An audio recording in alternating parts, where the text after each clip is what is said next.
कोई भक्ति करता है उसको भगत जी कहते हैं, शराब पीता है उसको शराबी कहते हैं, चोरी करता है उसको चोर कहते हैं, डाके मारता है उसको डाकू कहते हैं।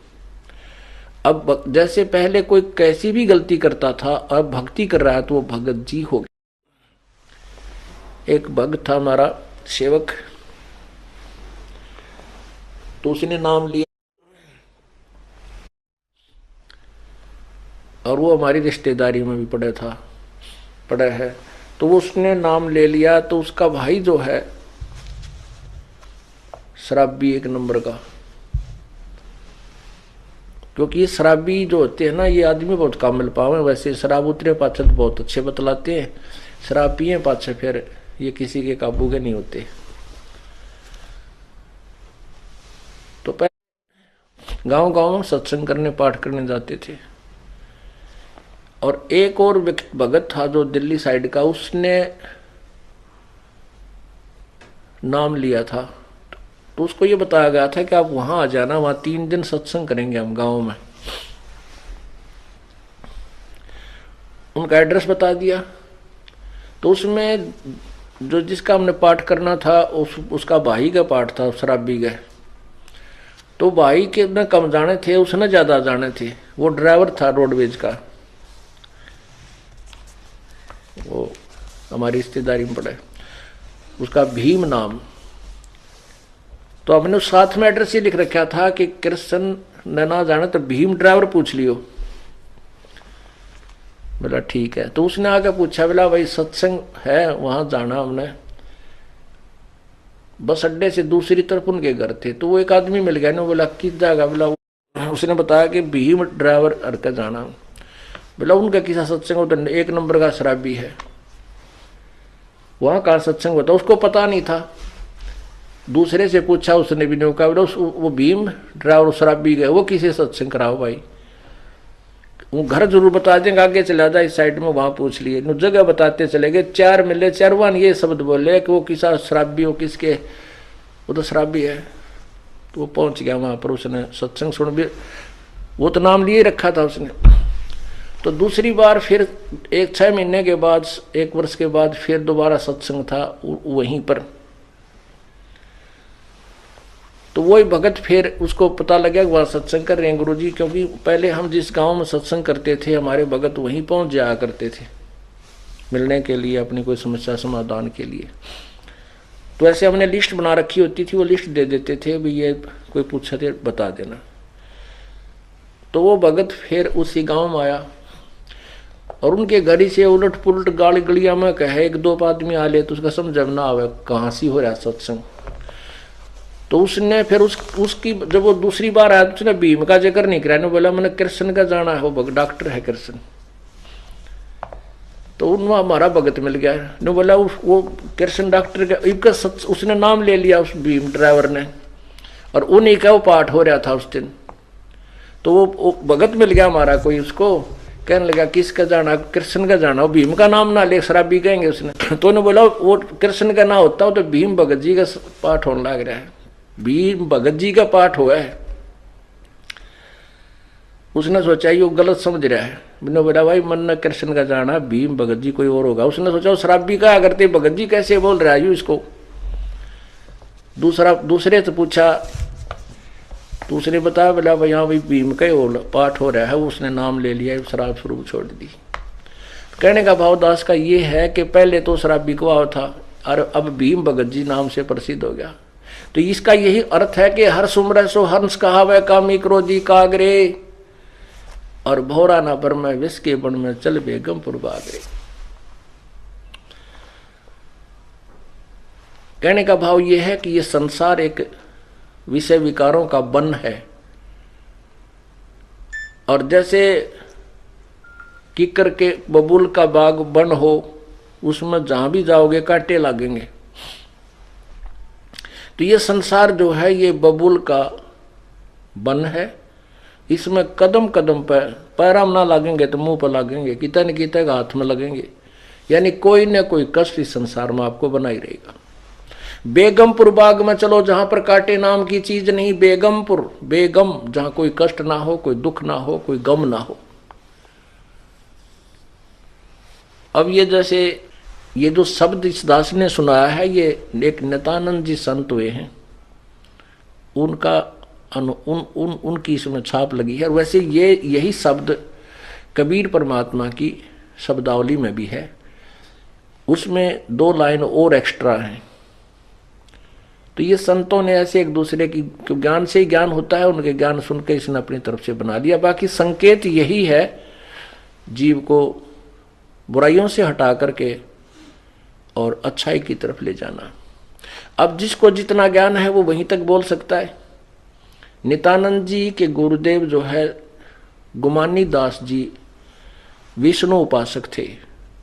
अब इन संतों ने भक्तों ने स्वर्ग को ही बेगमपुर मान रखा है, लेकिन स्वर्ग जितना दुख की तभी को नहीं, क्योंकि हम सुख मान रहे हैं इस गोटी सूटी लाड़ने, डांस डूंस देखने, अच्छे फल आहार खाने को, इसी को सुख मान रहे। और वो स्वर्ग में अपने ही पैसों से, अपने धन से खूब प्राप्त है वहां पर पर्याप्त भी है और प्राप्त भी है। कहने का भाव ये है कि हमने वो इसने जो महापुरुष ने नित्यानंद जी को जो ज्ञान था, इसने स्वर्ग तक के ही जाने के लिए प्रेरणा दी है। लेकिन अब हमें ज्ञान हो गया कि हमें तो सतलोक चलना है, इसलिए हमने इन्हीं प्रेरणाओं से अपने सतलोक की तरफ अग्रसर होना है, बुराइयों से बचना। कहते भौरा ना भ्रम में इस विष के बन में, विषय विकारों का जो जहर रूपी बन है, इसमें मत चल बेगमपुर बाग रे, सतलोक को चल। कबीर साहब के शब्द में, इसी शब्द में, जो कि तुम पूरी पंक्तियां ये तो है ही, लेकिन लास्ट वाली नहीं, उसमें क्या है कि मान ले तू जाग भी गया, ये जागना नहीं है कि सुबह उठा रो कबर के पीन लग गया, गुड़ गुड़ करने लग गया। कहते उठ सवेरे भरात्मा खू के जाग गया निर्भाग रे, राम सुमरा ना कोई सुख शुक्रम की ना फूटे तेरे भाग रे। अब सोचता उठते हो कब्र का बैठ गया, पता के जाग गया तू, इस तरह पड़ा रहे तो ठीक सही, एक पाप और शुरू कर दिया। उके में कितना पाप है, 100 नारी जारी करे सुरापान 100 बार, एक चलम हुक्का भरे वो डूबे काली धार। एक हुक्का का मीन तम्बाकू से है, तम्बाकू चाहे सिगरेट में पीओ, चाहे बीड़ी में, चाहे हुक्के में, चाहे सूंघ लो या खावे, सारा ही दोष है। एक भक्त दुकान कर रखी थी एक ने, और वो एक भक्त जो है सिगरेट पीता जा, बूढ़ा आदमी, नाम लिया था उसने, 1 से 1 वर्ष हो गया था। और दूसरे भगत का लड़का बोला ताऊ तू सिगरेट पीवे, गुरुजी ने मना कर रखा, भाई तेरा तो नाम टूट गया। ने बोला ना बेटा, नो के नाम टूटा है। बोला गुरुजी अंदर ओका पीन तो मना कर रखा है, सिगरेट थोड़े नटे थे। तो जिसने बकवाद करनी है, जिसने मर्यादा नहीं निभानी है, वो अपने कोई सिस्टम तैयार रखे। तो लड़के ने मिल के उसको कहा ताऊ तुम तो नाश कर लिया अपनी भक्ति का, तम्बाकू तो है ही, चाहे सिगरेट में पी ले, जहर न चाहे गिलास में पी ले, चाहे किसी कटोरी में गाल के पी ले, तो जहर है। तो क्या बताते हैं, कहते हैं पर द्वारा स्त्री का खुल है, 70 जन्म अंधा हो डोले, सुरापान मदमासा हारी, गमन करें भोगे पर नारी, वो 70 जन्म कटेंगे शीशम, साक्षी साहिब है जगदीशम। जैसे किसी पर स्त्री गमन करने वाले को कितना दोष होता है, कहते हैं 70 जन्म अंधा हो डोले। फिर सुरापान मदमासा हारी, दारू पीवे, मांस आहार करे और पर स्त्री गमन करे, उसके साथ क्या होगा, सुरापान मदमासा हारी, गमन करे भोग पर नारी, 70 जन्म कटेंगे शीशम, साक्षी साहिब है जगदीशम। कहते हैं उसके 70 जन्म तक बुरी तरह दुर्गति से मृत्यु होगी, कभी मुर्गा बनेगा, कभी बकरा बनकर उसके शीश कटेंगे, यानी दुर्गति से बहुत बुरा हाल होगा। अब उन सबको मिलाकर 100 नारी जारी करे, ओए होए, और 101, फिर कहते हैं मजरा पीवे कड़वा पानी, और 70 जन्म कुत्ते के जानी। ओए होए, शराब पीने वाले के 70 जन्म कुत्ते के होंगे कंटिन्यूस। आगे गधे वाली नंबर जब बाद में होगा, पहले कंटिन्यूस 70 जन्म कुत्ते के होंगे। और कुत्ते का जन्म तो एक कब तीरा। अब तो दारू पी का बकवाद करें, और फिर कुत्ता गंदे नाले का पानी पीता है। तो कहने का भाव ये बता रहे हैं परमात्मा के 100 नारी जारी करे, एक पर स्त्री गमन का कितना पाप है। 70 जन्म अंधा हो डोला है, और 70 जन्म कटे शीशम। और कहते ऐसे ऐसे 100 कुकर्म कर ले, 100 पाप। 100 नारी जारी करे सुरापान 100 बार। एक बार शराब पीने तक कितनी हानि बताई। मदरा पीवे कड़वा पानी, 70 जन्म कुत्ते के जाने। 100 नारी जारी करे सुरापान 100 बार, और एक चलम हुक्का भरे वो डूबे काली धार। उनसे भी अधिक कितना पाप है। कहते एक हुक्का भर के देने वाले को, पीने वाले का तो बेड़ा गर्क होएगा, जो भर के दे उसमें सहयोग देता है उसको भी इतने पाप लगेंगे। वो भी डूबे काली धार अर्थात घोर नरक में डाला जाएगा।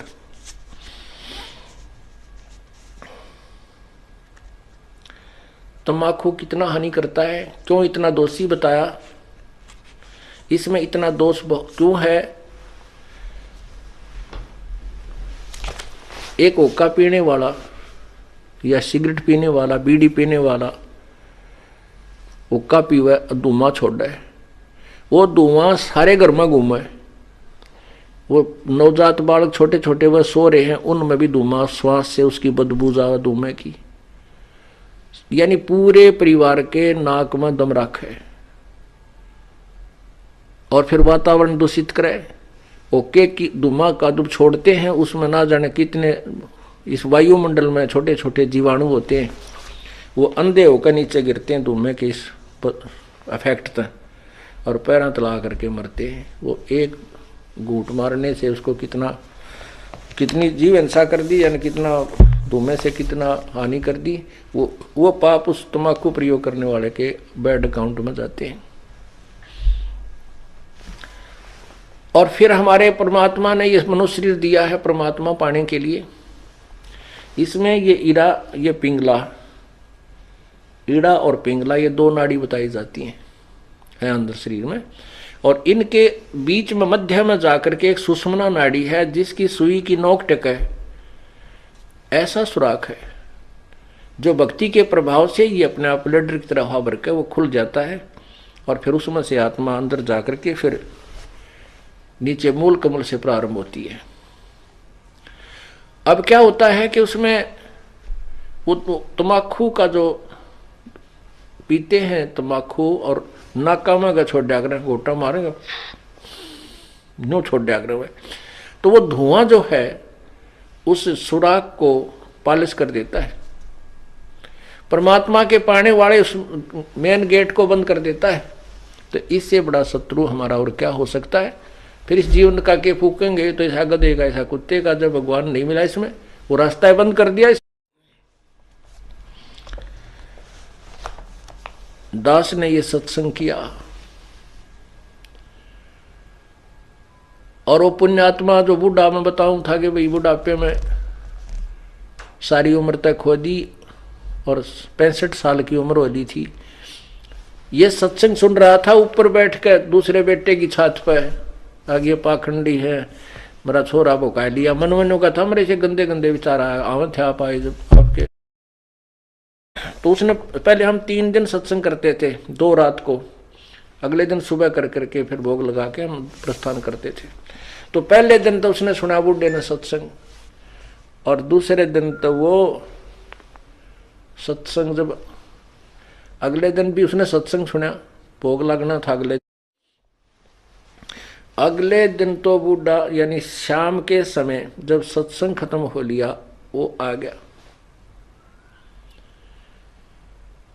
और वो पहले उस बच्चे ने उसके अपने पुत्र वधू ने कई बार न्यों कहता तुमने नाश करोगे हैं, यहाँ के बुला लिए, ये नाश करने लग रहे, तुम ऐसे ऐसे करते हो, ये पाखंड के कर रहे हो तुम। तो उसकी पुत्र वधू ने सोचा ये बूढ़ा है भी महाराज जी ने कि मुन्नी सी किसका गारियो इज्जत का गाक बनेगा हमारी का। अब बोल रहा कि उसने बाप आकर बैठ गया और वह खड़ी होगी दूर सी अकीब देख रहा के बोल रहेगा इसने के का बुढ़ा और लोग ने शर्म नहीं आओ भाई मैं माना रहा मारे इनके कहेगा। तो बुढ़ा ने बोला महाराज जी हमें पता था कि भाई जो सत्संग नहीं सुनते वह ठीक तो बोला नहीं करे। हमने सारी तरह के आदमी देखे 4-5 वर्ष गांव में गए। हमने कोई इससे लेना देना नहीं था भाई कोई राजी बोला उसका बोला बुंडा बोला अपने जुबान और कान दोनों बंद कर लेते। मैं कह लेगा माननेगा थोड़ी बहुत बतावाएंगे भाई नहीं माननेगा तो इसकी मौज है। कहने लगा महाराज जी मेरे ये 3 बेटे बताए उसने 2 इतना ध्यान नहीं। ने बोला हमारे पास 2 किले थे आज मैंने 8 किले 9 किले और मोल लिए अपने जीवन में और पशु से भी बदतर धंधा किया हमने। और आज जो आपका ज्ञान सुना ये बातें मैंने कभी सुनने को नहीं मिली ना। मैं कि तो जाया करता मैं तीन सत्संग करने वाला नपाखंडी समझा करता था। आपका ज्ञान सुना मैंने वहां ऊपर बैठ करके।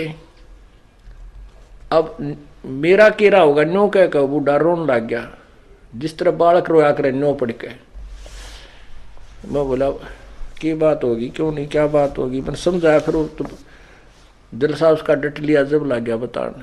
कहने लगा ये बात तो मैंने जिंदगी में कभी सुनी है को नहीं जो आज आपने मेरा तो कर्जा पटन हो रहा नींद नहीं आई रात को मुझे। मैंने तो इतने हुक्के पी रखे हैं कि हुक्का सीला नहीं होने दिया करता मैं।